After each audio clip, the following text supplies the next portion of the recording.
Nagaaniif jaalalli Waaqayyoo iddoodhaaf bakka jirtan hundumaatti hunduma keessaniif haa ta'u isiniin jecha akkam jirtu jaallatamtoonniif qulqulloonni saba Waaqayyoo bakkaaf iddoo jirtan hundumaatti nagaan Waaqayyoo isiniif haa baay'atu.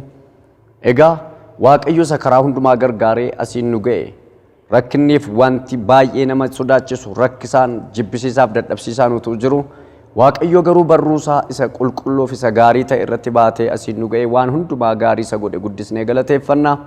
Waaqayyo waan haaraa godhaa.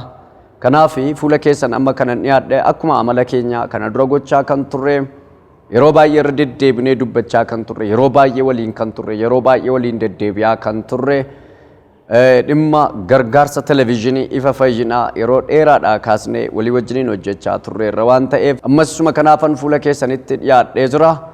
TV'n ifa fayyinaa biyya kana keessatti yookaan saba kana keessatti iddoo guddaa yookaan immoo hojii guddaa hojjetaa jira. Namoonni baay'een ilaalanii ittiin fayyaniiru. Hidhaan namootaa ittiin hiikameera.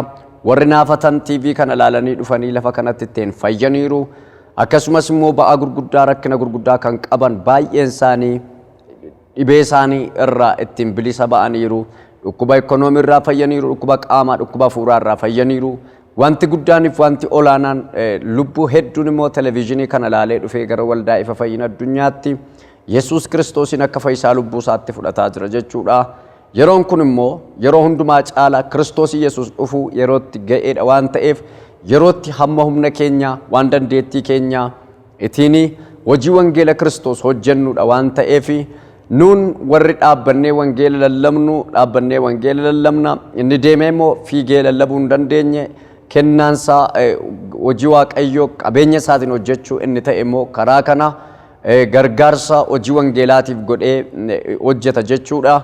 Egaa akkuma beekamu TV'n ifa fayyinaa biyya kana keessatti hojii gurguddaa hojjetaa jira. Namni kamni kan beeku eenyuyyuu kan argu jechuudha. Dhuga baatii gurguddaaf ajaa'ibsiisaa argaa jirtu hojii TV'n ifa fayyinaa biyya kana keessatti hojjetaa jiru jechuudha.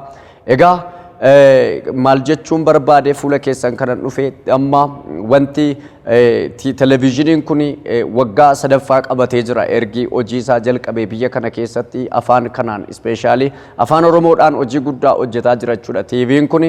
Kanaaf gargaarsi keessan kana dura nu gochaa turtan wanti isin TV kanaaf gumaachaa turtan hojii guddaa hojjeteera. Televezyiiniin ifa fayyinaa kan waldaa ifa fayyinaa bichaa miti.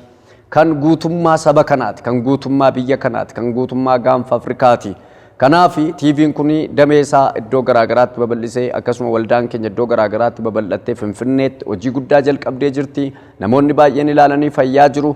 Kanaaf gargaarsa keessan ammas tumsa akkasin nu gootan akkasin nu cina dhaabbattan fuula keessanitti dhiyaadhee jira jechuudha. Amma akkuma beekamu gaa dur baankiitu kaffalaa amma garuu baankiin sababii doolaarri mi'aayiidhaaf namoonni baay'een baankiin amma kaffalaan jiru. Amma kanaaf birrii guddaa kaffalla ji'atti birrii 500 kaffalla jechuudha.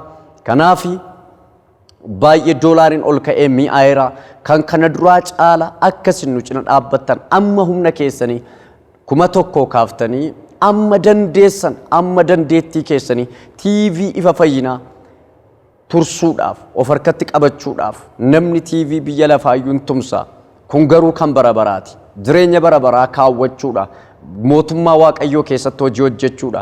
Kanaaf akkasin nu tumsitan jaalala Waaqayyootiin isin gaafadha. Televezyiiniin ifa fayyinaa kan keessani. Kanaaf amma gatiin kaffaltii nuyi kaffallu gatii guddaadha waan ta'eef kanaaf akkasin nu cina dhaabbattan 1,000 500 isaa olis 2,000 10,000 50,000 hamma isinitti dhaga'ame wanta isinitti dhaga'ame TV kana tumsuu warri barbaaddan tumsitanii akkuma amala kooti gaaratti ol ba'een isinii kadhadhaa namootni nu kadhanneef Waaqayyo hojii aangoo hojjetaa jira karaa keenya karaa televezyiinii kana. Kanaaf namoonni baay'een gumaachanii gumaata isaanii kana dhuga baatii isaanii deddeebisanii fidaa jiru waan ta'eef argitaniittu kennaa eebbifamaa kana duras gochaa turtaniittu ammas kennaa eebbifamaa. Paartinarii TV kanaa ta'uu kan barbaadan bilbilaati galma'a paartinarii keessan ta'een itti fufuu barbaada isinii wajjin hojjechuun barbaada televezyiinii ifa fayyinaa wajjin hojjechuun barbaada kan jettan bilbiltanii daftanii galmooftanii isiniifis yeroo biraa yeroo fudhadhee waanan kadhadhuuf galmaa'uu dandeessu garuu akkaawuntii waldaa ifa fayyinaa irra jiru televezyiinii keenya jala kan darbu iskiriinii irra jiru jechuudha akkaawuntii waldaa ifa fayyinaa baankii daldala Itoophiyaa, baankii hojii gamtaa Oromiyaa, baankii intarnaashinaali Oromiyaa, baankii Awwaash akkaawuntiin televezyiinii keenya irra darbaa jiru achirraa fudhattanii amma jalqabdanii gumaata keessan akkatti fuftan TV'n kun kan keessan TV'n kun kan nama hundumaati. Kanaaf TV'n kun haa turu itti fufu hojii haa hojjetu kan jettanii TV kana gargaara cina dhaabbadhaa TV'n ifa fayyinaa kan nama dhuunfaa miti kan waldaa tokkoo miti kan saba afaan kana dubbatuuti kan saba kanaati rakkina gurguddaa sabni keenya dhufee jalatti boqochaa jira jalatti obbaafachaa jira kanaaf dhukkuba baay'ee irraa fayyaa jiru dhufanii kanaaf eebbifamaa kennaati eebbifamaanis niin jedha waaqayyo bara keessaniif jireenya keessan haa eebbisu waan gootaniif eebbifamaa akkuma kana dura gochaa ture gaara irratti ba'ee statementii keessan baase isiniifan kadhadhaa eebbifamaa barriif jireenyi keessan haa eebbifamu isinan jaalladhaa isinan kabajaa an obboleessa keessan ergamaa Geetaawun Immiruu eebbifamaa